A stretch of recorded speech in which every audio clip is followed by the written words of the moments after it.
شعبان کی جو 14 اور 15 کی درمیانی رات ہے، ہمارے سب کانٹیننٹ میں بالخصوص اور باقی مسلم دنیا میں بالعموم شب برات کے نام سے مشہور ہے۔ میں چاہ رہا ہوں اس کے حوالے سے تھوڑی سی ڈسکشن کر لوں تاکہ اگلی سنڈے سے پہلے ہماری یہ ویڈیو مکمل ریفرنسز لگ کے اپلوڈ ہو جائے انشاءاللہ تعالی۔ آج 18 فروری 2024 ہے، آلموسٹ آج سے 27-28 سال پہلے کی بات ہے۔ مجھے آج بائی چانس یاد آ گیا 1997 میں، جب میں انجینئرنگ یونیورسٹی میں سیکنڈ ایئر میں پڑھتا تھا، تو ہم لوگ چونکہ اس وقت گرین پگڑی باندھا کرتے تھے، دعوت اسلامی کے پلیٹ فارم سے جڑے ہوئے تھے، تو شب برات آئی تو میں نے شب برات کے فضائل کے اوپر ایک بیان دیا تھا۔ ہمارا اجتماع ہوتا تھا مغرب سے عشاء کے درمیان، یونیورسٹی کے ہاسٹل کی جو پریئر ہال ہے، مسجد تو نہیں، وہ پریئر ہال ہی اسے کہا جاتا تھا۔ تو ایک وہ وقت تھا، ایک آج کا وقت ہے، زمین و آسمان کا فرق ہے۔ وہ الیاس قادری صاحب نے ایک پورا کتابچہ لکھا ہوا تھا شعبان سے متعلق، کچھ باتیں اس میں ٹھیک بھی تھی، لیکن جو شب برات کے حوالے سے جو ایگزیجریشن، صوفیاء کی عبادات اور پتہ نہیں کون کون سے نوافل اتنے لمبے چوڑے، تو وہ سارے ہم پڑھ پڑھ کے بیان کیا کرتے تھے۔ بہرحال الیاس قادری صاحب اس حوالے سے تو میں سمجھتا ہوں بریلوی مکتب کے لیے نعمت ہے۔ انہوں نے اس مکتب فکر کو صرف رسومات سے ہٹا کر پریکٹیکل دین کی طرف لانے میں اپنی ایفرٹ پٹ کی ہے، ورنہ بریلوی مکتب میں نماز پڑھنا، داڑھی رکھنا، پگڑی باندھنا، یہ صرف علماء کا کام ہوتا تھا۔ عوام الناس تو صرف میلاد کے جلوسوں میں شامل ہوتی تھی۔ جس طرح کی بے عملی آپ کو اہل تشیع مکتب میں نظر آتی ہے، چند رسومات کا نام انہوں نے دین رکھ لیا، تو بریلوی فرقے کا بھی یہی حال تھا۔ الیاس قادری صاحب نے ان سے جو ہمارے عقائد میں اختلافات ہیں وہ اپنی جگہ، لیکن بہت بڑی ایفرٹ پٹ کی ہے۔ اور ایک اور چیز جو بڑی حیران کن ہے آپ لوگوں کے لیے، کہ اس وقت بھی جب ہم شب برات کے حوالے سے بیانات دیا کرتے تھے یا لیکچرز دیتے تھے دعوت اسلامی کے پلیٹ فارم سے، تو اس میں جو شب برات کے موقع کے اوپر یہ پٹاخے چھوڑے جاتے ہیں اور مختلف قسم کی آتش بازی کے ایونٹ پرفارم ہوتے ہیں، انہیں کنڈیم کرتے تھے۔ اب تو یہ آلموسٹ ختم ہی ہو چکے ہیں۔ ہندوؤں کے ساتھ رہ رہ کر ہولی اور دیوالی کی رسومات کے زیر اثر مسلمانوں نے بھی اس رات کے اندر آتش بازی کا سلسلہ شروع کر دیا تھا۔ آج کل کی ینگ جنریشن کو اس کا آئیڈیا نہیں ہے کہ کتنی زیادہ آتش بازی ہوا کرتی تھی پچھلی صدی کے اینڈ میں۔ اس صدی کے سٹارٹ کے اندر یہ آہستہ آہستہ دعوت اسلامی کے زیر اثر، ظاہر ہے جب بریلوی مکتب کے بڑے لوگ جنہوں نے شب برات کی رسومات کو گود لیا ہوا تھا وہ خود ہی اعلان برات کر دیں تو پھر ایشو ایڈریس ہو جاتا ہے، ایک نیچرل چیز ہے۔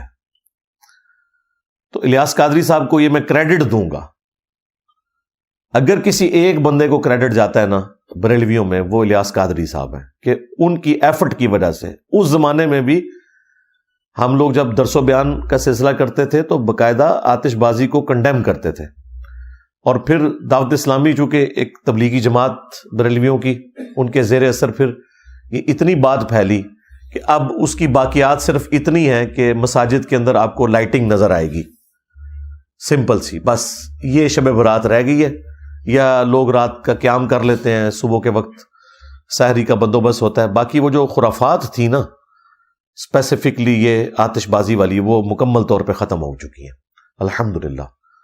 اس کے پیچھے ہماری اکانومی بھی ہے، اب لوگوں کے پاس اتنا پیسہ بھی نہیں کہ ان کاموں میں صرف کریں، یہ بھی ایک ریزن ہے۔ اور ایک تیسری ریزن بھی ہے کہ اس قسم کے جو آتش بازی کے سامان رکھنے والی دکانیں تھیں، ان میں کئی دفعہ آگ لگی، اس کی وجہ سے کافی گھر ڈیمیج ہوئے، ظاہر ہے وہ بارود ہی رکھا ہوا تھا، ارد گرد کی بلڈنگز بھی گری، تو اس کی وجہ سے گورنمنٹ نے بھی تھوڑی سختی کرنا شروع کی آہستہ آہستہ. یہ معاملہ اب شادی بیاہ کے موقع کے اوپر جو آپ کو یہ چند ایک آتش بازی کے نمونے نظر آتے ہیں یا نیو ایئر کے سٹارٹ کے اوپر، بس یہی رہ گئے. ورنہ سب سے زیادہ اگر آتش بازی ہوتی تھی نا، میں 90s کی بات کر رہا ہوں، جب ہم لوگ ینگ ایج میں تھے، خیر ابھی بھی ہم جوان ہیں الحمدللہ، تو اس وقت اتنی زیادہ یہ ہوتی تھی، اور خود ہم بھی اس میں شامل تھے. انار چھوڑنا، اس طرح وہ ایک ڈزی بنائی ہوئی ہوتی تھی، اس میں وہ فاسفورس تھوڑا ڈال کے دھڑل کر کے مارتے تھے، اور یعنی مغرب کے بعد سے یہ طوفان بدتمیزی شروع ہو جاتا تھا. خیر پھر جب دعوت اسلامی کے ساتھ اٹیچمنٹ ہو گئی، پھر آہستہ آہستہ ان چیزوں سے توبہ کی اور اسے کنڈیم کرنا شروع کیا. اب بہرحال یہ کافی حد تک ایشو ایڈریس ہو چکا ہے. اب صرف وہ رسومات جو دین کے نام کے اوپر اس میں جاری ہیں، ان کے بارے میں میرا موقف ذرا ڈھیلا ہے، میں اتنا سخت نہیں ہوں. اس کی وجہ یہ ہے کہ کافی کمزور روایتیں ہیں جو اس کو سپورٹیو ہیں. میں اس معاملے میں اتنی سختی نہیں لیتا جتنی باقی لوگ لیتے ہیں. بہرحال صوفیاء نے شب برات کے نام کے اوپر جو عجیب و غریب قسم کی عبادات اور لمبے چوڑے نوافل بتائے، ان کی تو کوئی اصل نہیں ہے. جو تھوڑا بہت ملتا ہے وہ میں انشاءاللہ بتا دوں گا آپ کو. اہل سنت کے ہاں تو یہ شب برات منائی جاتی ہے چھٹکارے کی رات. برات عربی زبان میں کہتے ہیں چھٹکارے کی رات، 14 اور 15 شعبان کی درمیانی رات، اور 15 شعبان کا روزہ رکھا جاتا ہے. اہل تشیع کے ہاں بھی آپ کو اس رات دیگیں کھڑکتی ہوئی سنائی دیں گی. ویسے تو آپ اہل تشیع کی مساجد کے باہر سے گزریں تو تقریباً ہر ہفتے کوئی نہ کوئی دیگ کھڑک رہی ہوتی ہے، کوئی نہ کوئی ایکٹیویٹی. کبھی کسی امام کی ولادت کا دن آ جاتا ہے، کبھی کسی امام کی شہادت کا دن آ جاتا ہے. وہ بس شیطان کے ہتھے چڑھ چکے ہیں، انہوں نے اس قسم کی رسومات کو دین کا نام دے دیا ہے. نہ کوئی نماز کے ساتھ لینا دینا، نہ کوئی روزوں کے ساتھ لینا دینا. بس محرم کے موقع کے اوپر چند ایک ایکٹیویٹیز، ان میں سے بھی اکثر بدعت ہی ہیں جو دین میں داخل کر دی ہیں دین کے نام کے اوپر. اور باقی پورا سال یہ جو مختلف ان کی تاریخیں چلتی رہتی ہیں. تو عین اس رات میں بھی وہ ایک ایکٹیویٹی پرفارم کر رہے ہوتے ہیں، اسے وہ شعبانیہ کا نام دیتے ہیں. عام لوگوں کو تو ظاہر نہیں پتا، اہل سنت کو بھی نہیں پتا کہ وہ شب برات نہیں منا رہے ہوتے. اس رات امام محمد مہدی ابن حسن العسکری، جو ہمارے نزدیک امام مہدی قرب قیامت میں آئیں گے، ان کے نزدیک پیدا ہو کر وہ غیابت میں جا چکے ہیں، ان کی ولادت کی رات ہے وہ 14 اور 15 کی درمیانی رات شعبان المعظم کی. تو وہ ان کی ولادت کی رات کے طور پر وہ لائٹنگ اور وہ دیگیں اور وہ باقی سارے معاملات کر رہے ہوتے ہیں. اہل تشیع بھی اس رات کو ایکٹیویٹی کے طور پہ نہیں مانتے. اہل تشیع کا بھی جو شب برات یا لیلۃ القدر کے حوالے سے موقف ہے وہ وہی ہے جو اہل علم اہل سنت کا ہے، کہ وہ رمضان المبارک میں وہ رات آتی ہے. میں انشاءاللہ اس کے اوپر ڈسکشن بھی کر دوں گا، لیکن یہ میں نے تمہیداً آپ کو بتایا کہ یہ معاشرے کے اندر کیا چل رہا ہے. اگر آپ ان صوفیاء کے گروہ سے، جن میں اکثریت بریلویوں کی ہے، دیوبند بھی کسی حد تک اس کے قائل ہیں، سوائے ان چند دیوبندی علماء کے کہ جو اہل حدیث مکتب کے زیر اثر آ گئے، تو وہ ان چیزوں کا انکار کر رہے ہیں. اوورال دیوبندی مکتب بھی ظاہر ہے وہی صوفیزم کی لیگیسی کو لے کے چل رہے ہیں. ان کے نزدیک یہ جو رات ہے شب برات، یہ شعبان المعظم کی 14 اور 15 کی درمیانی رات ہے، یعنی 15ویں رات. چونکہ اسلامی کیلنڈر میں رات پہلے آتی ہے، دن بعد میں. تو ان کے نزدیک یہ رات وہ رات ہے جس میں اللہ تعالیٰ نے قرآن حکیم کو لوح محفوظ سے اتارا آسمان دنیا کے اوپر، اور پھر گریجولی 23 سال کے اندر قرآن حکیم آسمان دنیا سے نیچے نازل ہوا. اب ان سے پوچھیں یہ کہاں لکھا ہوا ہے، تو ان کے پاس دلیل کوئی نہیں ہے، اور وہ زبردستی اس کانسیپٹ میں وزن بھرنے کے لیے قرآن حکیم میں سورہ الدخان سورت نمبر 44 پارہ نمبر 25 اس کی ابتدائی جو آیات ہیں ان کا سہارا لیتے ہیں. وہ کہتے ہیں قرآن میں اس رات کا ذکر موجود ہے. اعوذ باللہ من الشیطان الرجیم بسم اللہ الرحمن الرحیم. حامیم حروف مقطعات ہیں. والکتاب المبین قسم ہے روشن کتاب کی. اس سے مراد قرآن حکیم بھی ہو سکتا ہے اور لوح محفوظ بھی. انا انزلناہ فی لیلۃ مبارکہ بے شک ہم نے اس قرآن کو نازل کیا ایک بابرکت رات میں. انا کنا منذرین بے شک ہم ڈر سنانے والے ہیں، یعنی آخرت کا ڈر سنانے والے ہیں. اس کتاب کے ذریعے ہم نے آخرت کی جواب دہی کی آگاہی کروائی انسانیت کو اپنے محبوب صلی اللہ علیہ وآلہ وسلم کے ذریعے.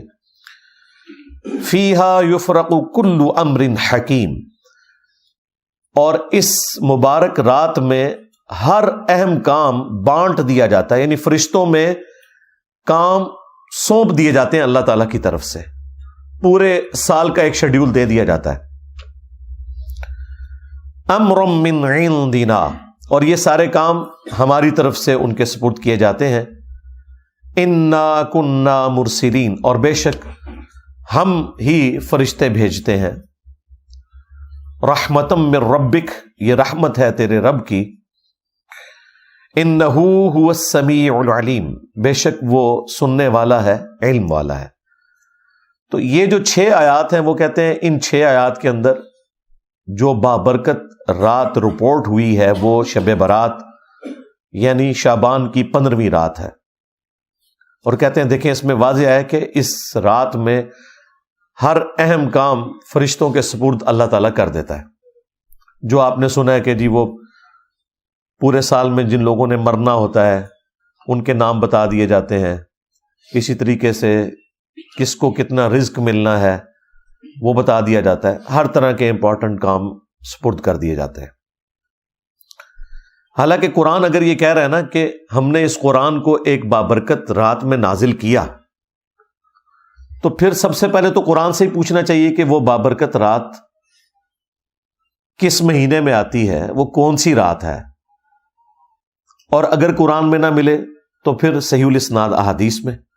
لیکن اللہ کا شکر ہے کہ صحیح الاسناد احادیث تک جانے کی نوبت ہی نہیں آتی. قرآن حکیم نے خود بتا دیا ہے کہ قرآن کب نازل ہوا.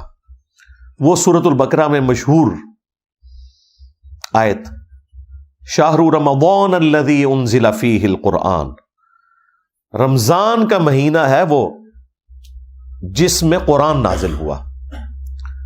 ہدی للناس پوری انسانیت کے لیے یہ ہدایت ہے. کہتے ہیں صرف نیک لوگوں کو ہدایت ملتی ہے، نہیں، قرآن کہہ رہا ہے پوری انسانیت کے لیے. اور وہ جو سورۃ البقرہ کے سٹارٹ میں ہے ہدی للمتقین، اس سے بھی مراد ہے پوری انسانیت.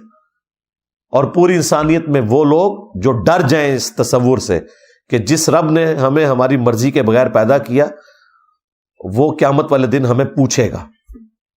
متقی سے مراد یہ نہیں ہے کہ کوئی صرف پرہیزگار لوگ مراد ہے، ڈر جانے والے لوگ. ہدی للناس پوری انسانیت کے لیے ہے یہ ہدایت. وبینات من الہدی والفرقان اور اس میں ہدایت کے روشن دلائل ہیں اور یہ الفرقان ہے یعنی حق اور باطل میں تمیز کرنے والی کتاب.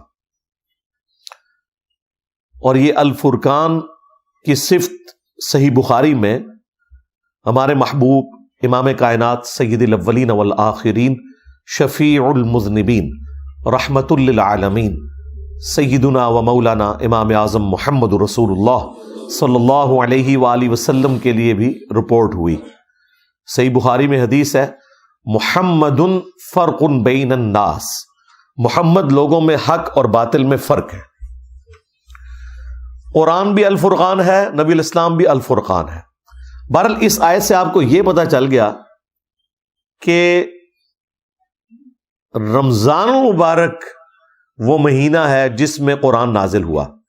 لہٰذا اب اس کو سورہ الدخان کی ابتدائی 6 آیات کے ساتھ جوڑ لیں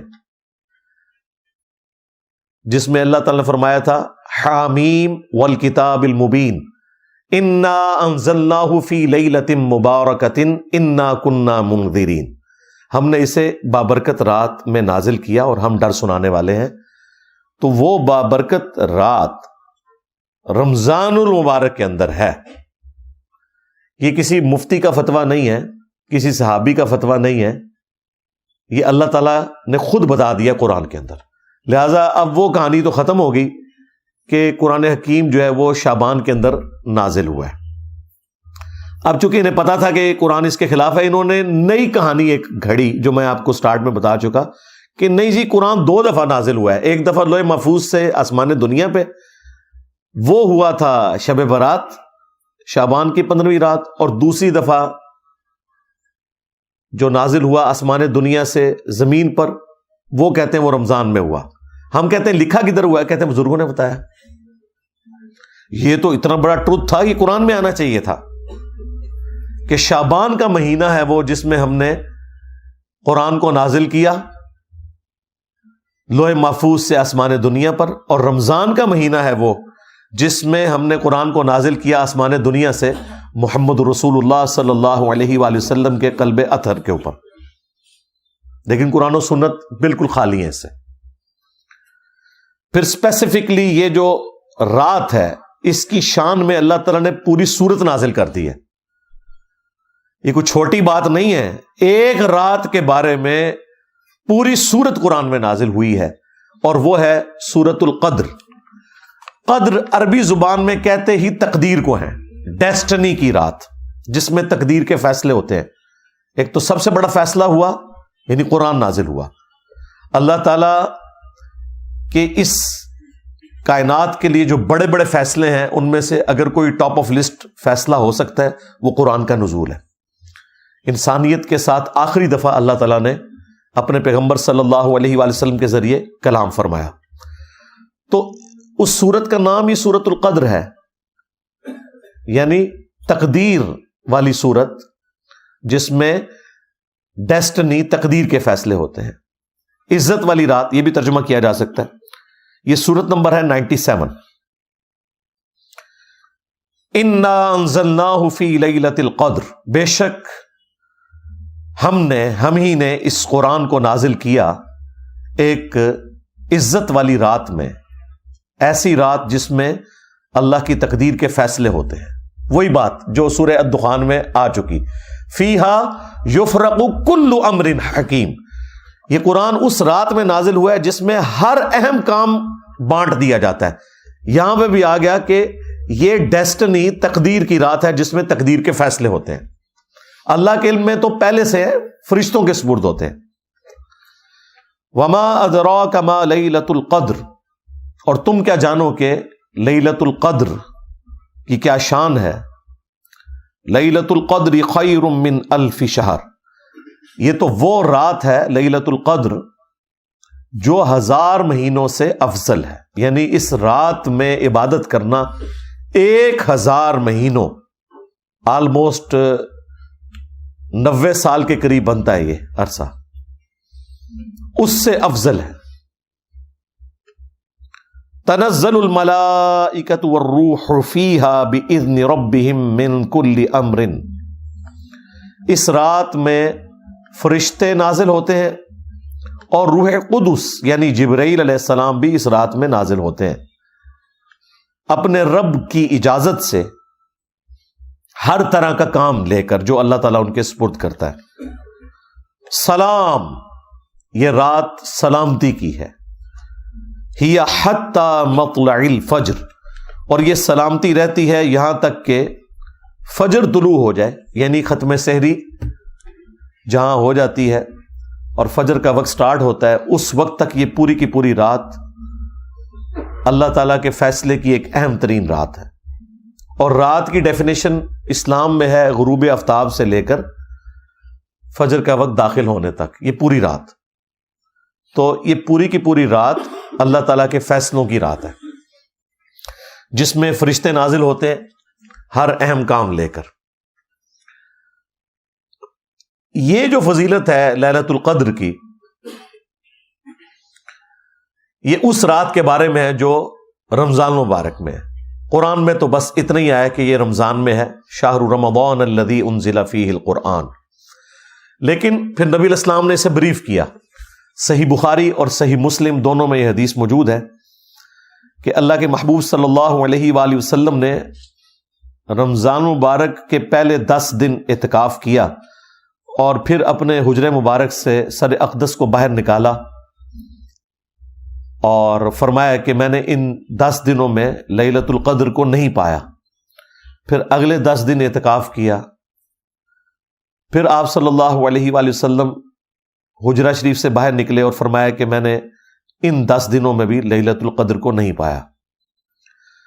اور پھر آپ علیہ السلام نے فرمایا کہ مجھے اللہ تعالیٰ نے بتایا کہ یہ رمضان مبارک کے آخری عشرے یعنی آخری جو 10 دن ہیں ان کی تاک راتوں میں سے کوئی رات ہے. 21ویں بھی ہو سکتی ہے، 23ویں بھی، 25ویں بھی، 27ویں بھی اور 29ویں بھی. یعنی یہ آخری جو 5 تاک راتیں ہیں ان میں سے کوئی ایک رات ہے. نبی علیہ السلام کو وحی کے ذریعے بتایا گیا. تو تم اسے رمضان مبارک کے آخری عشرے کی تاک راتوں میں تلاش کرو. تلاش کرنا مطلب یہ نہیں کہ کچھ آپ کو نظر آنا ہے. یہ پبلک میں مشہور کیا ہوا ہے جی سمندر کا پانی شہد سے زیادہ میٹھا ہو جاتا ہے، اور خدا دا نہ آ جائے گوریا نے کدھر سن لیا نا، پہلے تھوڑی مٹی پلید ہوئی ہے. اچھا، انہی باتوں کی وجہ سے آج کل کے جو ماڈرن مسلمان ہیں یا ایون نان مسلم جو ہے وہ ہماری ویڈیوز کو اپریشیٹ کرتے ہیں کہ یار کوئی لاجیکل بندہ آیا ہے جس نے کوئی سینس کے ساتھ بات کی ہے. لیکن ہمارے مسلمانوں میں گھسے ہوئے لوگ اس کو غلط رنگ دیتے ہیں کہ جی انجینئر صاحب ان کے اعلی کار ہیں. کبھی کہتے ہیں یہ کوئی یہ یہود و نصارہ کا ایجنٹ ہے. تو یہ لاجیکل گفتگو ہو رہی ہے. اس سے زیادہ سخت الفاظ میں اہل حدیث مکتب کے لوگ کرتے تھے، لیکن ان کے فرقے سے ان کو نقصان نہیں ہوا. نقصان تو ہوا ہے ہماری دعوت حق سے جو نبی علیہ السلام کی مبارک دعوت حق ہے، اس لیے انہیں تکلیف ہو رہی ہے. ہمارا تو ایک نعرہ ان کو لے ڈوبا ہے. کون سا؟ میرے نبی سا ہے ہی کوئی نہیں، تیرے بابے تھے شے ہی کوئی نہیں. تو اس کی وجہ سے پھر وہ سارا غصہ میرے اوپر نکالتے ہیں. تو شکر کریں کہ گوروں کو اردو نہیں آتی اور آپ کو انگریزی نہیں آتی. ہاں، انہوں نے سمندر کے کنارے کھڑے ہو جانا ہے اور انہوں نے آپ کو 5 راتوں کا ڈیٹا نہیں دینا، رمضان کی 30 راتوں کا ڈیٹا دینا ہے کہ جی یہ جناب ہم نے یہ سیمپل لے رہے ہیں تو بتائیں اس میں کون سا شہد سے زیادہ میٹھا ہے.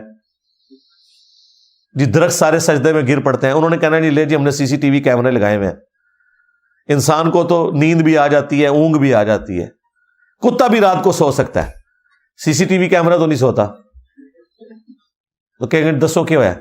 تو یہ کہانیاں سنانی بند کریں. ایون نبی علیہ السلام کے زمانے میں بھی جب شب قدر آئی ہے نا، صحابہ کو نہیں پتا چلا.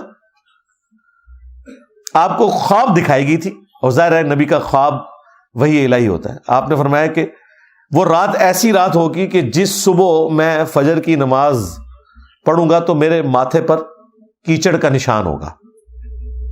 صحابہ کرام کہتے ہیں وہ 21ویں رات جب فجر کے وقت نبی علیہ السلام نے نماز پڑھائی تو اس رات کافی بارش ہوئی تھی، مسجد نبوی کا چھت ٹپک رہا تھا، اور چونکہ آپ نیکڈ زمین کے اوپر ہی نماز پڑھا کرتے تھے تو جب آپ نماز کے بعد ہماری طرف متوجہ ہوئے تو ہم نے کیچڑ کا نشان آپ کے ماتھے پہ دیکھا. تو ہم نے کہا اچھا یہ رات تھی. یار اگر صحابہ کا یہ سٹیٹس ہے کہ انہیں صبح پتہ چلتا ہے تو یہ جو کہانیاں کرواتے ہیں کہ جی وہ رات کو ہمیں پتہ چل جائے گا یہ نشانی ظاہر ہوگی، کوئی نشانی نہیں ظاہر ہوگی بھائی. اور یہ فکس بھی نہیں ہے، یہ بھی ذہن میں رکھیے گا. نبی علیہ السلام کے مبارک زمانے میں 21ویں رات آئی، یہ 23ویں بھی ہو سکتی ہے. اہل تشیع زیادہ زور دیتے ہیں 23ویں کے اوپر، لیکن وہ بھی مانتے ہیں کہ 21ویں بھی ہو سکتی ہے. کچھ صحابہ کرام صحیح مسلم میں آتا ہے وہ 27ویں کو مانتے تھے. تو یہ ویری کرتی ہے. یہ اللہ تعالیٰ نے بیسیکلی شب قدر کی ایک سیلیبریشن رکھی ہوئی ہے. کسی سال وہ 21ویں کو سیلیبریٹ کرتا ہے اللہ تعالیٰ، کسی سال 23ویں کو، کسی سال 25ویں کو، کسی سال 27ویں کو. مقصد یہ ہے کہ وہ 10 دن آپ اللہ کو دیں، وہ تاک راتیں دیں. جو بخاری مسلم میں آتا ہے کہ جب آخری عشرہ شروع ہوتا تھا نبی علیہ السلام خود بھی رات کو جاگتے تھے اور اپنے گھر والوں کو بھی جگاتے تھے کہ وہ رات کو عبادت کریں. ان راتوں کو زندہ کرنا مقصد ہے. اور وہ بخاری مسلم میں حدیث ہے, نبی اسلام نے فرمایا جس نے ایمان اور احتساب کے ساتھ شب قدر کا قیام کیا اللہ تعالیٰ اس کے پچھلے سارے گناہوں کو معاف فرما دے گا. ہاں, تو وہ فضیلت بیسیکلی حاصل کرنی ہے آپ نے قیام کر کے. شب قدر اگر آپ کو مل گئی, یعنی وہ اللہ کے علم میں کون سی ہے, تو یقیناً اگر آپ آخری طاق راتوں میں قیام کرتے ہیں آپ کو مل گئی, کوئی نشانی نہیں ظاہر ہونی. اور یہاں تو چاند کا بھی جھگڑا رہتا ہے. بہتر یہ ہے کہ آپ آخری 10 کے 10 دن ہی کریں, بلکہ پورا رمضان اہتمام کریں کہ رات کا قیام کریں. اور وہ بھی بخاری مسلم میں اسی حدیث میں ہی آتا ہے کہ جس نے ایمان اور احتساب کے ساتھ رمضان کا قیام کیا اس کے بھی پچھلے سارے گناہ معاف, اور جس نے ایمان اور احتساب کے ساتھ رمضان کے روزے رکھے اس کے بھی پچھلے سارے گناہ معاف. یہ تینوں باتیں شب قدر, قیام اللیل اور رمضان کے بارے میں ایک ہی حدیث میں.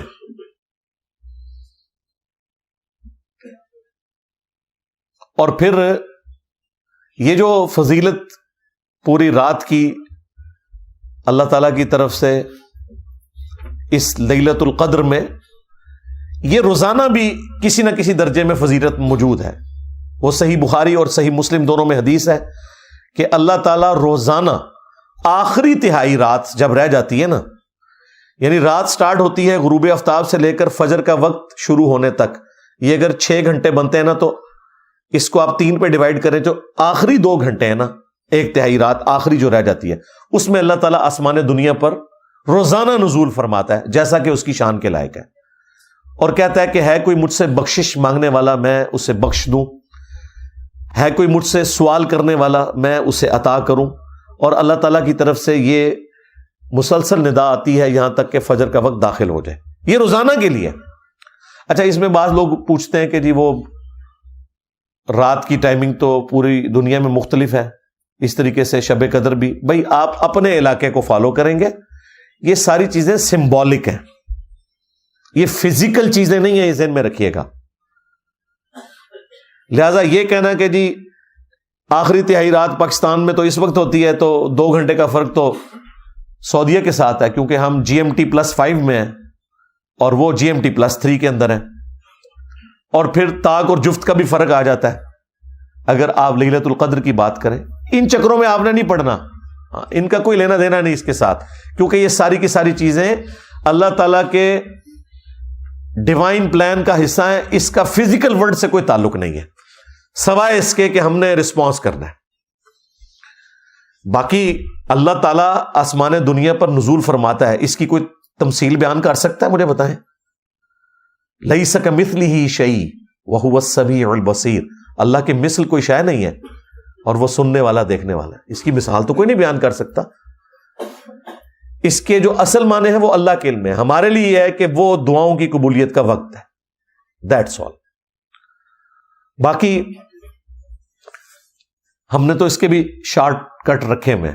صحیح مسلم میں حدیث ہے, سیدنا عثمان رضی اللہ تعالیٰ عنہ علیہ السلام نے روایت کی ہے. وہ کہتے ہیں کہ اللہ کے محبوب صلی اللہ علیہ وآلہ وسلم نے فرمایا جس نے عشاء کی نماز جماعت سے پڑھی اسے اللہ تعالیٰ آدھی رات کا قیام کرنے کا ثواب دے دے گا, اور پھر اگر اس نے صبح فجر بھی جماعت سے پڑھ لی تو پوری رات کے قیام کا ثواب. یعنی اگر آپ رمضان المبارک میں عشاء اور فجر جماعت سے پڑھ لیں, اس حال میں کہ آپ کی کوئی رکعت فوت نہیں ہونی چاہیے, یہ ذہن میں رکھیے گا. جماعت سے مراد نہیں کہتا یہ آتے جا کے مل جاؤ اینڈ تے, نہ, رکعت نہیں فوت ہونی چاہیے. شریعت میں جماعت ملنا ہے, رکعت فوت نہ ہو. اور رمضان میں یار کوئی مشکل کام نہیں ہے. فجر زیادہ مشکل ہوتی ہے, وہ تو ساری کے وقت ویسے ہی لوگ اٹھے ہوئے ہوتے ہیں. ایک مسجد سے جماعت رہ جائے دوسری میں چلے جائیں, آپس میں بھی ٹائمنگ کا فرق ہوتا ہے. تو یہ شارٹ کٹ ہے صحیح مسلم میں کہ جو رات کو عشاء اور صبح فجر پڑھ لے جماعت کے ساتھ, پوری رات کے قیام کا اسے ثواب مل جائے گا. یہ شارٹ کٹس جو ہیں وہ ہمارے جیسے جو کمزور لوگ ہیں ان کے لیے بہت بڑی نعمت ہے. اور یہ شارٹ کٹس اسپیشلی اللہ تعالیٰ نے اپنے محبوب صلی اللہ علیہ وآلہ وسلم کے ذریعے ہمیں اس لیے دیے کہ کوئی بہانہ باقی نہ رہے. اسی طرح کا ایک شارٹ کٹ صحیح مسلم میں رپورٹ ہوا ہے. نبی علیہ السلام فجر کی نماز سے پہلے گھر سے نکلے اور پھر نماز پڑھ کے اشراق تک بیٹھ کے نوافل پڑھ کے کافی دیر بعد جب گھر آئے تو آپ نے دیکھا کہ آپ کی بیوی سیدہ جویریہ سلام اللہ علیہا وہ مصلی پہ ہی بیٹھی ہوئی ہیں. نبی علیہ السلام نے فرمایا تم صبح سے بیٹھی ہوئی ہو، یعنی کم از کم 3 گھنٹے تو ہو گئے تھے ان کو بیٹھے ہوئے، اور میں نے گھر آنے کے بعد 4 کلمات صرف 3 دفعہ پڑھے اور مجھے تم سے زیادہ ثواب مل گیا. سبحان اللہ وبحمدہ عدد خلقی ورضا نفسی وزینت عرشی ومداد کلماتی. یہ 4 کلمات سبحان اللہ وبحمدہ تو کامن ہے نا، عدد خلقی ورضا نفسی وزینت عرشی ومداد کلماتی، ان کو آپ نے 3 دفعہ پڑھنا ہے. وہ ہم نے صبح شام کے اذکار میں بھی یہ ذکر ڈالا ہوا ہے. تو مجھے اس سے زیادہ ثواب مل گیا جو تمہیں ملا ہے. اب اس کی قدر جو مجھے ہے نا وہ شاید آپ میں سے بہت کم لوگوں کو ہو. میرے لیے تو سیکیورٹی ایشوز کی وجہ سے مسجد میں اشراق تک بیٹھنا آلموسٹ امپاسبل ہو چکا ہے. حالانکہ یہ سنت بھی ہے. صحیح مسلم میں آتا ہے کہ نبی علیہ السلام تو فجر سے لے کر سورج بلند ہونے تک مسجد میں بیٹھے رہتے، اور اس دوران صحابہ کرام کہتے ہیں کہ ہم آپس میں ایک دوسرے کو اپنے زمانے جاہلیت کے واقعات سنایا کرتے تھے. اور اس میں الفاظ ہیں کہ مجلس کرتے تھے نبی علیہ السلام. یہ مجلس کا ورڈ اس میں موجود ہے، اسی کی وجہ سے ہم نے مجالس کا نام رکھا. اور پھر ہم زمانے جاہلیت کے جب واقعات سناتے ہیں اور اس میں ہم اپنی ان حرکتوں کا ذکر کرتے تو خود اپنے اوپر ہنسا کرتے تھے کہ یار ہم کس قسم کے تھے. کبھی کہیں نذرانہ چڑھا رہے ہیں بتوں کے اوپر جا کے، اپنے ہاتھوں کے تراشے ہوئے بت، یعنی وہی ریپلیکا یہاں پہ بھی آپ کو نظر آتا ہے.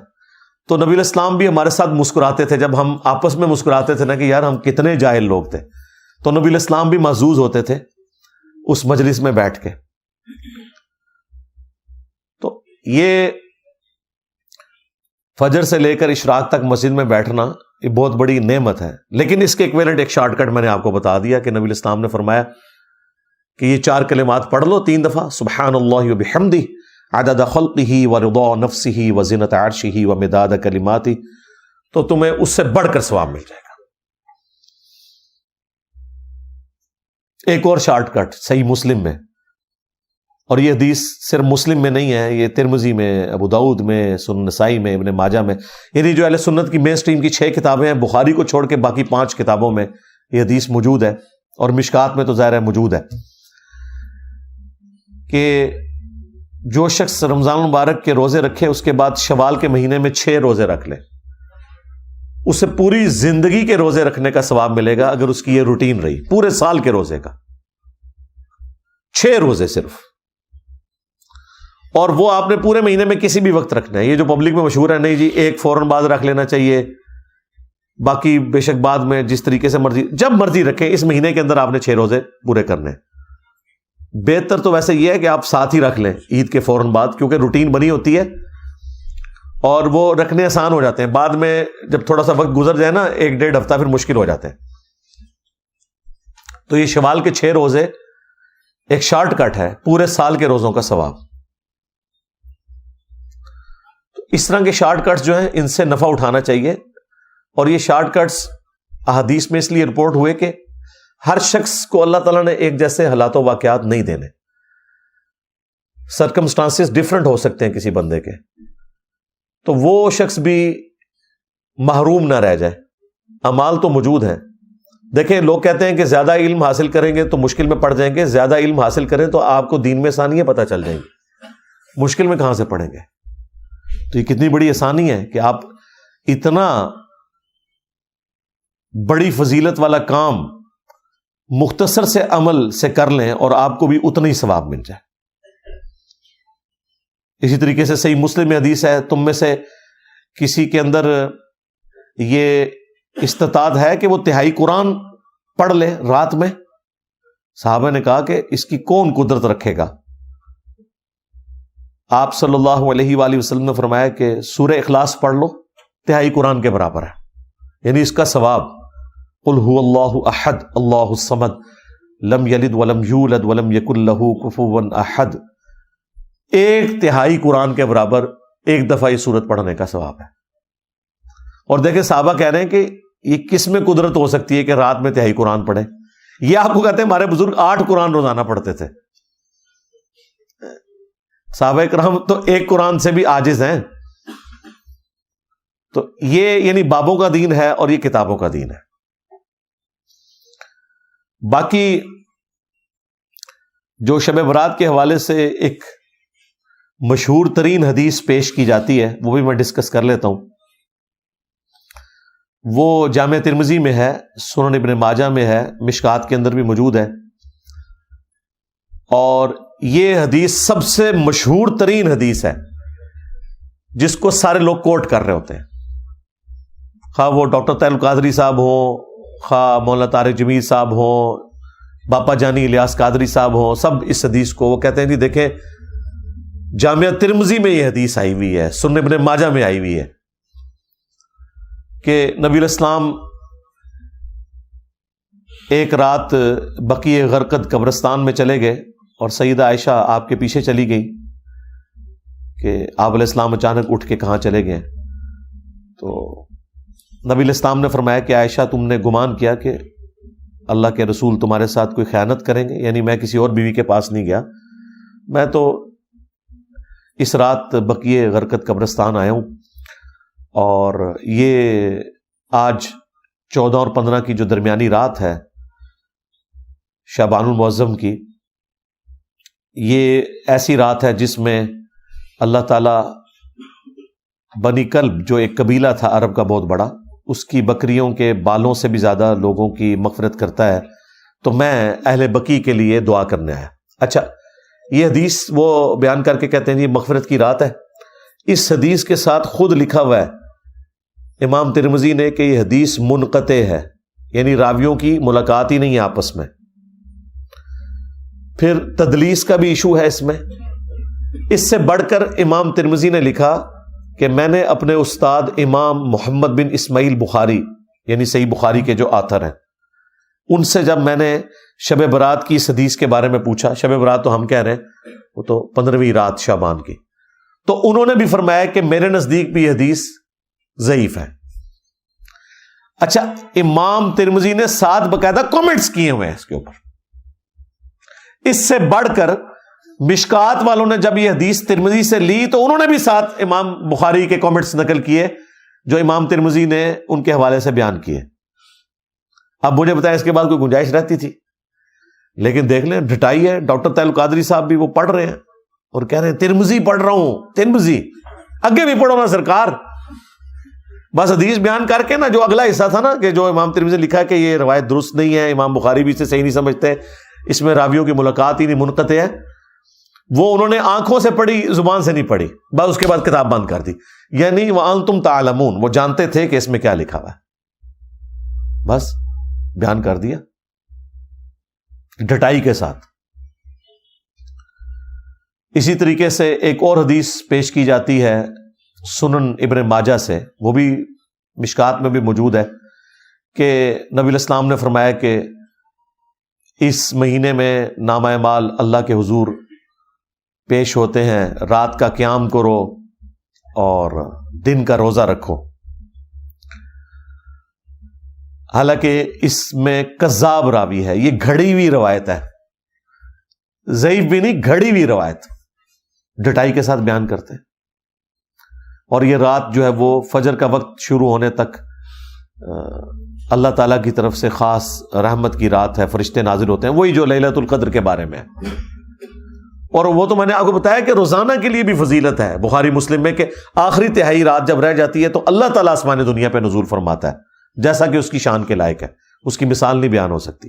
اور کہتا ہے کوئی مجھ سے مانگنے والا میں اسے عطا کروں، ہے کوئی بخشش مانگنے والا کہ میں اسے بخش دوں، حتیٰ کہ فجر کا وقت داخل ہو جائے. یہ روزانہ کے لیے اللہ تعالیٰ کی طرف سے ایک اسپیشل آفر ہے پوری انسانیت کے لیے کہ وہ حق قبول کر لیں.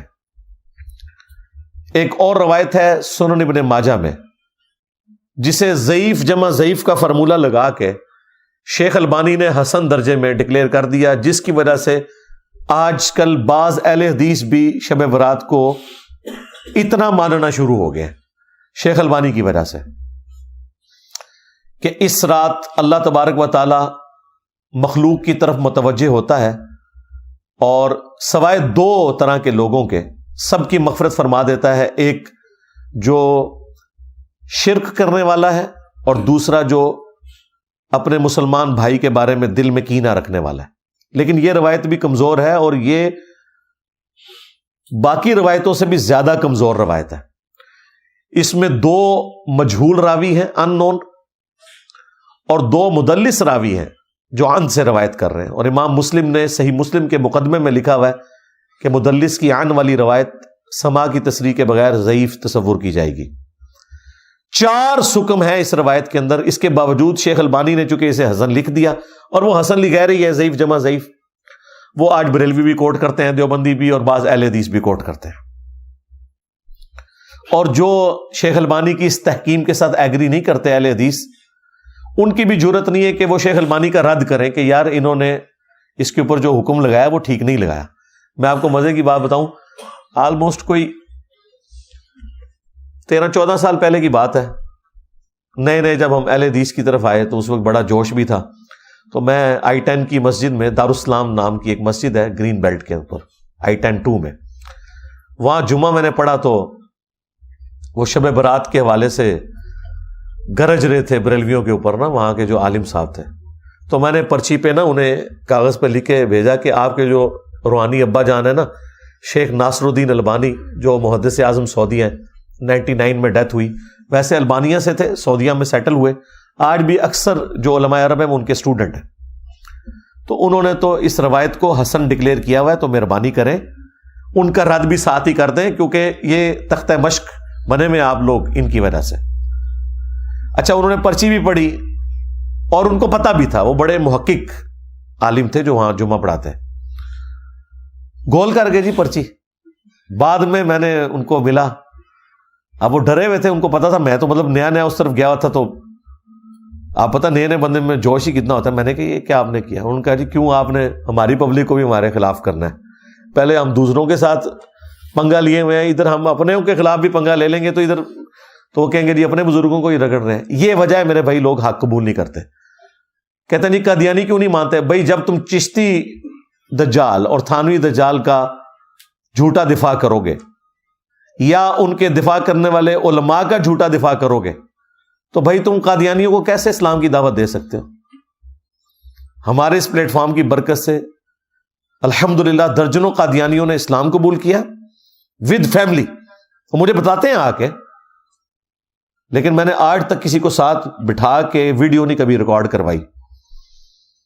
ان کے پاس کوئی ایک بندہ آ جائے نا تو سارے فرقوں میں اسے گھماتے ہیں اور چندہ اکٹھا کرتے ہیں، کیونکہ ان کا مقصد چندہ اکٹھا کرنا ہے۔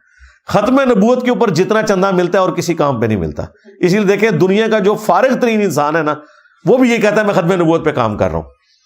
یہ حق خطیب کو دیکھ لینا، میں ختم نبوت، یہ ان کا طریقہ واردات ہے۔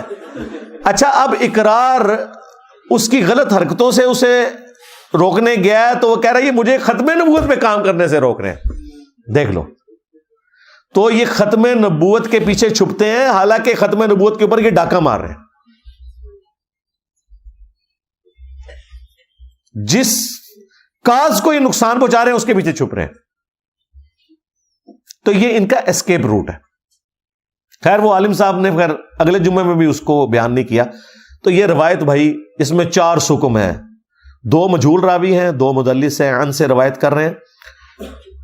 اور شیخ زبیر لزئی صاحب نے اس حدیث پہ حکم جب لگایا نا، مشکات میں بھی یہ حدیث آئی ہے، تو انہوں نے فٹ نوٹ پہ لکھا کہ یہ روایت تو اندھیروں میں ڈوبی ہوئی روایت ہے، دور دور تک اس میں تو روشنی کی کوئی کرن بھی باقی نہیں ہے، کیونکہ وہ بیسیکلی شیخ البانی پہ ٹونٹ کر رہے تھے کہ تم نے حسن کہاں سے بنا دیا، یہ تو ضعیف سے بھی کوئی آگے درجے کی چیز ہے، تم نے حسن کیسے بنا دیا؟ تو شیخ زبیر لزئی رحمہ اللہ ہمارے استاد، انہوں نے باقاعدہ اس کے اوپر تحقیم کی اور انہوں نے باقاعدہ ایک پورا مضمون لکھا تھا جو ان کے مقالات کی پہلی جلد میں چھپا ہوا ہے، جس میں جتنی بھی روایتیں اس حوالے سے ہیں نا وہ انہوں نے ڈسکس کر کے ایک ایک کے اوپر حکم لگایا اور بتایا کہ بھئی صحیح بات کتنی تھی اور یہ بعد میں یہ بات کس نے ایڈ کر دی ہوئی ہے. اسی طریقے سے ایک اور روایت مشکات کے اندر آئی ہے شعب الایمان امام بیہقی کی کتاب کے ریفرنس سے کہ اس رات میں اللہ تعالیٰ کے فرشتے نازل ہوتے ہیں. یہ رات فجر کا وقت داخل ہونے تک جو ہے سلامتی والی رات ہے. اس میں نامہ اعمال اللہ کے حضور پیش ہوتے ہیں. دن کا روزہ رکھو اور اس طرح کے مختلف الفاظ. وہ بھی بالکل مردود روایت ہے. اس کے اوپر بھی شیخ صاحب نے حکم لگایا مشکات کے اندر بھی. لیکن ایمانداری انہوں نے کی, اس کے فٹ نوٹ پہ لکھ دیا کہ یہ بات تو درست ہے کہ شعبان کے مہینے میں نامہ اعمال اللہ کے حضور پیش ہوتے ہیں. یہ بات درست ہے.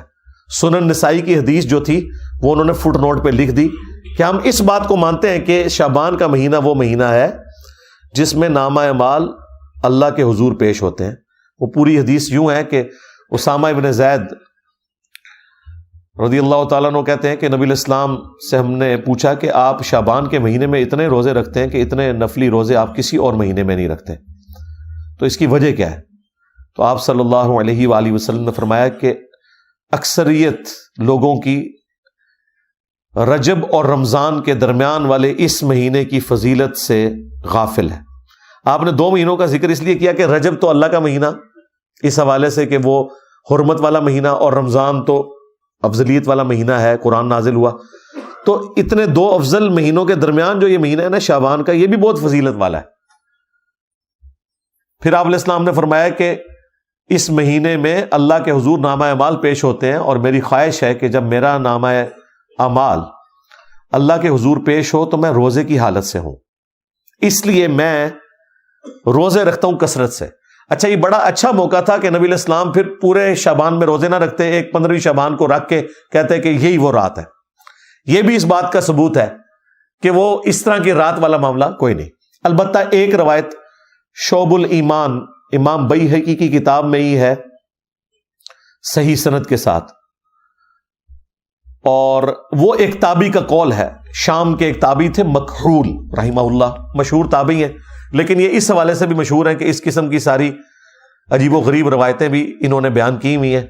مرسل روایت ہے, کسی صحابی کا ذکر نہیں کیا انہوں نے, اور صحیح مسلم کے مقدمے میں موجود ہے کہ تابعی کی مرسل کوئی شے نہیں ہے جب تک وہ صحابی کو مینشن نہ کرے, کیونکہ کنفرم نہیں نا کہ اس نے روایت کہاں سے سنی ہے. اگر صحابی سے سنی ہوتی تو بیان کر دیتے, بل وہ ان کا اپنا قول ہے انہی الفاظ کے ساتھ جو سنن ابن ماجہ میں وہ ضعیف روایت تھی کہ اس رات اللہ تعالیٰ سب کی مغفرت کر دیتا ہے سوائے شرک کرنے والے کے اور کینہ پرور شخص کے. تو یہ روایت سندن تو درست ہے لیکن صرف تابعی کا قول ہے, اس لیے یہ بھی کوئی اس حوالے سے حجت نہیں ہے. لیکن وہ بات اپنی جگہ درست ہے جو میں نے بتائی کہ سنن نسائی میں واضح حدیث ہے کہ نبی علیہ السلام اس مہینے میں کثرت سے روزے رکھتے تھے, کیونکہ آپ علیہ السلام نے فرمایا کہ نامہ اعمال اللہ کے حضور پیش ہوتے ہیں اس مہینے کے اندر. بلکہ صحیح بخاری اور صحیح مسلم دونوں میں موجود ہے کہ نبی صلی اللہ علیہ وآلہ وسلم رمضان کے بعد سب سے زیادہ روزے جس مہینے میں رکھتے تھے وہ شعبان کا مہینہ ہوتا تھا. تو شعبان کے مہینے کے روزوں کی فضیلت اپنی جگہ ہے, حتیٰ کہ بخاری اور مسلم دونوں میں حدیث ہے. اما عائشہ سلام اللہ علیہا کہتی ہیں کہ میرے جو رمضان میں مخصوص ایام کے روزے چھوٹ جاتے تھے تو میں ان کی قضا اگلے شعبان میں دیتی تھی, کیونکہ شعبان میں نبی علیہ السلام جو ہے وہ کثرت سے روزے رکھتے تھے. بیسیکلی انہوں نے کوڈ ورڈ میں بات کی, وہ جو حدیث ہے نا بخاری مسلم میں کہ کوئی بھی بیوی اپنے خاوند کی مرضی کے بغیر روزہ نہیں رکھ سکتی. یعنی اس میں امپلائیڈ ہے کہ خاوند اپنی بیوی کے ساتھ جو ازدواجی تعلق ہے وہ دن کے وقت بھی قائم کر سکتا ہے. تو اما عائشہ جو کہہ رہی ہے نا کہ میں روزے شعبان میں رکھتی تھی رمضان کے قضا کیے ہوئے, کیونکہ نبی علیہ السلام نے روزہ رکھا ہوتا تھا, یعنی اب امپلائیڈ تھا کہ مجھے اب اجازت کی ضرورت نہیں ہے, نبی علیہ السلام خود روزے سے, تو میں اپنے روزوں کی قضا دے لیتی تھی. حتیٰ کہ صحیح مسلم میں یہاں تک الفاظ ہے کہ نبی صلی اللہ علیہ وآلہ وسلم شعبان کا پورا مہینہ روزہ رکھا کرتے تھے. یہ بھی حدیث موجود ہے. یعنی کوئی اکا دکا چھوٹ گیا، ادروائز آپ کی روٹین تھی کہ پورا شعبان آپ روزہ رکھا کرتے تھے، رمضان بھی اور شعبان بھی. پھر صحیح مسلم میں یہ حدیث ہے، نبی صلی اللہ علیہ وآلہ وسلم ہر پیر کو اور ہر جمعرات کو بھی روزہ رکھا کرتے تھے. اور ترمذی میں تو الفاظ ہیں، یہ اس لیے میں رکھتا ہوں کہ نامہ اعمال ہر پیر اور جمعرات کو اللہ کے حضور پیش ہوتے ہیں، میری خواہش ہے کہ میں روزے کی حالت سے ہوں. ایک اور حدیث بھی ہے مسلم میں کہ نبی علیہ السلام پیر کا روزہ اس لیے رکھتے تھے، فیہ ولدت وفیہ انزل علیہ، کہ اس دن میں پیدا ہوا، اس دن مجھ پہ پہلی دفعہ وحی نازل ہوئی. وہ بھی ہے. ایک پیر اور جمعرات والی بھی ہے کہ نامہ اعمال اللہ تعالیٰ کے حضور پیش ہو. تو اب دیکھ لیں، نامہ اعمال شعبان کے مہینے میں بھی پیش ہوتے ہیں، نامہ اعمال پیر اور جمعرات کو بھی پیش ہوتے ہیں. یعنی شعبان کے مہینے میں جو سال پورے کا ریکارڈ اللہ کے پاس جاتا ہے، پورے ہفتے کا ریکارڈ جو ہے وہ پیر اور جمعرات کو. اور روزانہ بھی ہوتا ہے، جو بخاری مسلم میں حدیث ہے کہ فرشتے فجر اور عصر کے وقت ڈیوٹیاں اپنی بدلتے ہیں. فجر والے فرشتے جب عصر کے وقت واپس جاتے ہیں، اللہ تعالیٰ سب کچھ جانتا ہے، اس کے باوجود پوچھتا ہے کہ میرے بندوں کو کس حال میں پایا. تو وہ کہتے ہیں کہ گئے تھے تو فجر پڑھ رہے تھے، آئے تھے تو عصر پڑھ رہے تھے. اس طرح عصر والے جب فجر کے وقت واپس جاتے ہیں، وہ کہتے ہیں جب ہم گئے تھے عصر پڑھ رہے تھے، وہ جب واپس آئے تو فجر پڑھ رہے تھے. فرشتے بھی انسانوں کی خدمت میں لگائے ہوئے اللہ تعالیٰ نے. اللہ تعالیٰ نے انسانوں کو سب سے زیادہ سیریس لیا ہوا ہے اس کائنات میں، اور انسانوں نے سب سے زیادہ نان سیریس اپنے رب کو لیا ہوا ہے. یہ کتنی خطرناک بات ہے. اللہ کے نزدیک سب سے زیادہ سیریس مخلوق انسان ہے، فرشتے اس کی خدمت میں لگے ہوئے. تو نامہ اعمال پیر اور جمعرات کو بھی ہر ہفتے، پھر سال کے بعد بھی شعبان کے مہینے میں، اور روزانہ بھی فجر اور عصر کے وقت. یعنی یہ میں نے آپ کو وہ ساری روٹین بتا دی جو اللہ تعالیٰ کے حضور پیشی ہوتی ہے. تو نبی علیہ السلام اس لیے روزوں کا اہتمام شعبان میں زیادہ کیا کرتے تھے. یعنی آپ کے 11 روزے تو کنفرم ہوتے تھے ہر مہینے کے، 8 تو آپ کر لیں پیر اور جمعرات، 4 دفعہ سوموار کا دن آتا ہے، 4 دفعہ جمعرات کا دن، 8 روزے یہ، اور 3 ایام بیز کے، 13، 14 اور 15. جب خوب روشن ہوتا ہے نا چاند، ایام بیز اسے کہتے ہیں. 3 یعنی چاند جب گول ہونے کے روزے ہیں. یہ نبی الاسلام کی روٹین میں تھے. ایون سنن نسائی میں یہاں تک آیا کہ نبی الاسلام سفر میں بھی یہ روزے رکھا کرتے تھے ایام بیز کے. ویسے آپ نے اجازت دی ہوئی ہے، صحیح مسلم میں حدیث ہے کہ جو شخص مہینے میں 3 روزے رکھ لے وہ اسی طریقے سے ہے گویا اس نے ہمیشہ کے روزے رکھے، اور اس میں کوئی قید نہیں کہ آپ نے کب رکھنے، 3 روزے مہینے میں. اور اس کا بھی آسان ورژن میں نے آپ کو بتا دیا ہے کہ شوال کے 6 روزے رکھ لیں، وہ بھی صحیح مسلم میں ہے رمضان کے بعد، تو وہ بھی پوری زندگی کے روزے ہیں. ہر مہینے بھی 3 رکھنے کی ضرورت نہیں، لیکن اگر وہ رکھنا چاہتا ہے بہت اچھی بات ہے. بخاری مسلم میں حدیث ہے، ابو ہریرہ رضی اللہ تعالیٰ عنہ کہتے ہیں کہ نبی علیہ السلام نے مجھے 3 نصیحتیں کی تھی. نمبر 1، مہینے میں 3 روزے ضرور رکھنا، کوئی سے 3 دن، بہتر ہے اس میں ایام 20، 13، 14، 15. نمبر 2، اشراق کی نماز، اشراق کہہ لیں، چاشت کہہ لیں، دوحہ کہہ لیں، یہ سارے ایک ہی نماز. اوابین بھی اسی کا آیا ہے، صحیح مسلم میں اوابین کا لفظ بھی آیا اس نماز کے لیے جو سورج بلند ہونے کے بعد پڑھی جاتی ہے. اور تیسرا فرمایا رات کو سونے سے پہلے وتر پڑھ لینا. ویسے افضل تو ہے آخری پہر میں پڑھنا، لیکن جس کے لیے آسانی ہے، جو یہ سمجھتا ہے کہ میرے لیے آخری وقت میں اٹھنا مشکل ہے، تو وہ رات کو وتر پڑھ کے سوئے. تو حضرت ابو ہریرہ کہتے ہیں نبی علیہ السلام نے مجھے 3 کاموں کی وصیت کی تھی، ان میں بھی 3 روزوں کا ذکر موجود ہے. یہ حدیث بخاری مسلم دونوں میں ہے. اچھا، اب 15 شعبان کا جو روزہ ہے نا، اس کے بارے میں بھی ایک حدیث ہے، وہ بخاری اور مسلم دونوں میں حدیث ہے. نبی علیہ السلام نے ایک صحابی سے پوچھا، کیا تم نے سرر شعبان کا روزہ رکھ لیا؟ ان کا نہیں یا رسول اللہ. فرمایا پھر اب شوال کے مہینے میں 2 روزے رکھنا تم، اگر تم نے سرر شعبان کا روزہ نہیں رکھا. اب یہ سرر شعبان کا روزہ کون سا ہے؟ ظاہر نبی الاسلام کی حدیث بخاری مسلم میں، اب علماء سے پوچھیں یہ کون سا روزہ ہے جس کا ذکر ہو رہا ہے سرر شعبان؟ سرر عربی زبان میں کنارے کو بھی کہتے ہیں اور سینٹر کو بھی کہتے ہیں، ہالو چیز کو. اس سے مراد کنارے کے روزے بھی ہو سکتے ہیں، لیکن وہ تو بخاری مسلم میں حدیث ہے کہ نبی الاسلام نے فرمایا کوئی بھی شخص جب رمضان شروع ہونے میں 2 دن رہ جائیں تو وہ روزہ نہ رکھے، یعنی وہ رمضان کو پروٹوکول دے کہ رمضان سے پھر روزے سٹارٹ کرے، سوائے اس شخص کے کہ جو پورا مہینہ روزے رکھ رہا ہو، اس کے لیے آپ علیہ السلام نے اجازت دی. اسی طریقے سے جامع ترمذی میں حدیث ہے کہ نبی الاسلام نے فرمایا کہ جب نصف شعبان گزر جائے تو کوئی شخص روزہ نہ رکھے. تو اس سے یہ بھی پتہ چل گیا کہ وہ آخری سرا بھی نہیں ہو سکتا، آخری 15 دن بھی نہیں ہو سکتے. تو یہ سرر شعبان کیا ہے؟ تو صحیح مسلم میں ایک اور حدیث ہے، اتنی حدیث تو بخاری مسلم دونوں میں تھی کہ سرر شعبان کا روزہ رکھو. مسلم میں، امام مسلم میں ایک اور حدیث لے کے آئے، اس میں پتہ کیا الفاظ ہے کہ نبی علیہ السلام نے فرمایا اس مہینے کے سرہ کا روزہ رکھا ہے تم نے، ناف کا. سرہ کہتے ہیں ناف کو. اب ناف آلموسٹ جسم کے سینٹر میں ہوتی ہے، تو جو میں کہہ رہا تھا سرر کا ترجمہ کنارہ بھی بن سکتا ہے اور سینٹر بھی. مسلم شریف میں واضح الفاظ ہیں سرہ، ناف، نیول انگلش میں ہم کہتے ہیں، اس کا روزہ. تو یہ جو ناف کا روزہ ہے یہ 15 شعبان کا روزہ ہی بنتا ہے. اور عموماً تو میں نے آپ کو کئی احادیث بتا دی ایام 20 کے روزوں سے متعلق کہ نبی الاسلام تو 13، 14، 15 خواہ وہ شعبان کی ہو، خواہ وہ شوال کی ہو یا اور کسی مہینے کی، یہ 3 روزے تو آپ نے رکھنے تھے اور وہ آپ کی روٹین تھی، خاص سفر ہو حضر ہو. 15 شعبان کا روزہ ویسے بھی عمومی سنت میں بھی آتا ہے، لیکن اسپیسیفکلی بخاری مسلم کی جو احادیث ہیں اس پہ گواہ ہیں کہ سرر شعبان یا سرہ کا روزہ 15 شعبان کا نبی علیہ السلام نے تلقین فرمایا کہ یہ رکھنا ہے. یہ 15 شعبان کا روزہ بنتا ہے.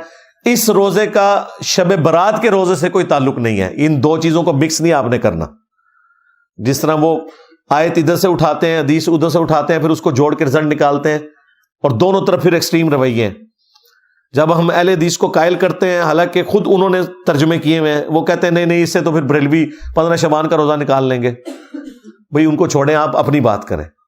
وہ تو کل کو آپ پھر مسلم کی حدیث کا انکار کر دیں گے کہ نبی الاسلام نے اپنی پیدائش کی خوشی میں روزہ رکھا کہ جی وہ بریلوی کہیں گے جی میلاد منانا ثابت ہو گیا. تو ثابت ہے نا یار، اس میں کون سا مسئلہ ہے؟ جو قرآن و سنت میں آیا اس کو مانو اور جتنا آیا مانو.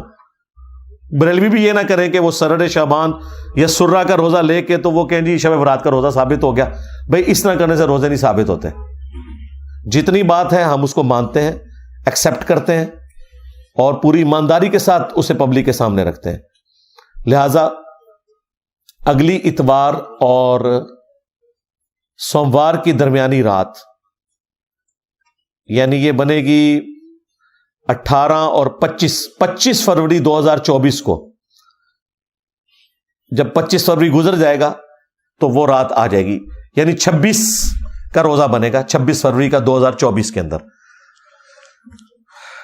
15 شعبان المعظم 1445 ہجری. تو یہ روزہ خود بھی رکھیں، گھر والوں کو بھی رکھوائیں، اس اعتبار سے کہ نبی الاسلام نے اس کی ترغیب دلائی ہے. اور دیکھیں کس حد تک ترغیب ہے کہ اس میں آگے الفاظ ہیں کہ اگر تم نے نہیں رکھا تو شوال میں 2 روزے اس کے بدلے میں رکھنا. تو وہ بعض اہل حدیث جو ماننے کے لیے تیار نہیں، وہ کہتے ہیں نہیں اس سے مراد وہ 3 روزے تھے نا، وہ نہیں رکھے تھے تو آپ نے فرمایا کہ چلو شوال میں رکھ لینا. بھئی اگر 3 کے بدلے ہوتا تو پھر حضور کہتے 3 روزے رکھو، 2 کا ذکر کیوں ہے؟ ایک جو ہے وہ اس کے بدلے میں اور دوسرا پینلٹی کے طور پر. لیکن یہ ساری نفلی عبادتیں ہیں، ان کے اوپر کوئی واجبیت والا معاملہ نہیں، یہ صرف ترغیب کے لیے.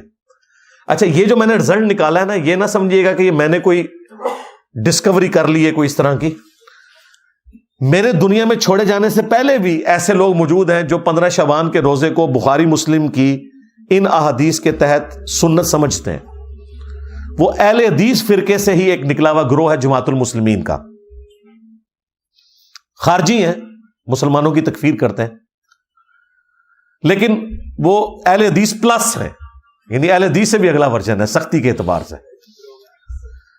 اہل حدیث پلس ہیں، بس کچھ چیزیں ان کی بہت اچھی ہیں. مثلاً وہ نماز جو ہے وہ بڑے سکون سے رفع الیدین سے پڑھتے ہیں، اسی طریقے سے سکتے کرتے ہیں، وہ بھی وہی موقف رکھتے ہیں کہ جب قرآن پڑھا جا رہا ہے تو آپ نے پیچھے فاتحہ نہیں پڑھنی بلکہ سکتے کرنے ہیں اور اس میں فاتحہ پڑھنی ہے، قرآن آپ نے سننا ہے. کچھ چیزیں بہت ان کی اس حوالے سے بہتر ہیں. مٹھی کے بعد داڑھی کاٹنے کے بھی قائل ہیں، اور داڑھی رنگنے کے اوپر بھی بہت زور ہے. اس معاملے میں ان کا بھی یہی موقف ہے کہ سرر شعبان کا جو روزہ بخاری مسلم میں آیا ہے یا سرہ کا، اس سے مراد 15 شعبان کا روزہ ہے، اور وہ اس چیز کا اہتمام کرتے ہیں. بہتر تو یہ ہے کہ شعبان میں جتنے روزے آپ رکھ سکتے ہیں رکھیں، 13 14 15 3 روزے رکھ لیں. 3 نہیں رکھ سکتے ایٹ لیسٹ 15 شعبان کا روزہ ضرور رکھیں، تاکہ رمضان کے روزوں کے آنے سے پہلے ایک تھوڑا سا آپ کی پریکٹس والا معاملہ بھی ہو جائے، اور ایک فضیلت بھی اس حوالے سے آپ کو حاصل ہو جائے کہ نبی الاسلام نے اس روزے کی ترغیب دلائی ہوئی ہے. میں نے کوشش کی کہ مختصر سے وقت کے اندر آپ کے سامنے ایک ٹوٹل پکچر اس حوالے سے رکھ دی جائے، تاکہ یہ جو ٹاپک ہے یہ بھی اپنے منطقی انجام تک پہنچ جائے.